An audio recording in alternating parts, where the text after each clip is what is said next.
Former Grand Rapids police officer and convicted killer Clarence Ratliff wants Governor Snyder to allow him to die at home. Ratliff has cancer, and he's dying in prison.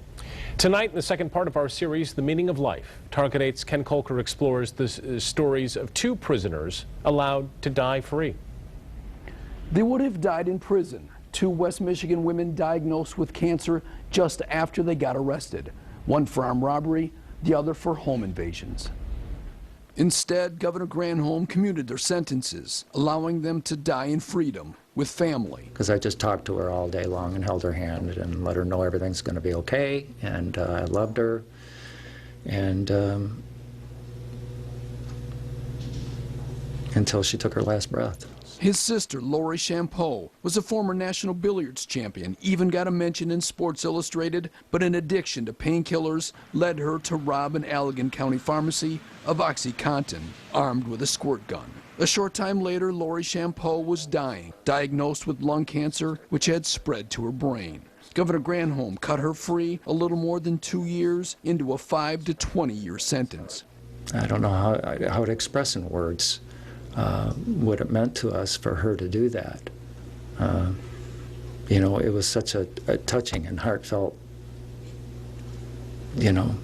gesture on her part to do that. Champeau died a week later at a hospice where she got to say goodbye to her 13-year-old son. Commutation is rare in Michigan, just 316 of them since 1969. Only governors can grant them after a public hearing. Governor Granholm took it to a new level, handing out 182, which is more than her three predecessors combined. More than a third of those for sick or dying prisoners. But a Target 8 analysis of prison records found that more than half she released for medical reasons are still alive, some 4 years later. The rest died on average about 6 months after their release.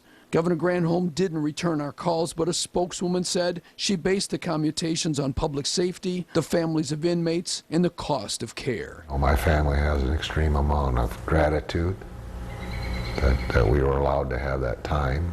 His daughter, Carrie Hunter, a mother of two, broke into homes in Kentwood to feed a cocaine habit and got 2.5 to 20 years. I knew if she stayed in prison, that's what would happen. I would have to go down there to pick her remains up.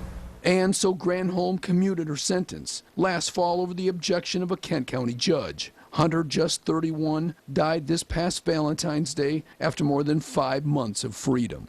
I like to think it was compassion on her part. As far as the state, I think it was over money. It's still not clear what will happen to Clarence Ratliff, the former police officer who killed his wife and wants to die at home.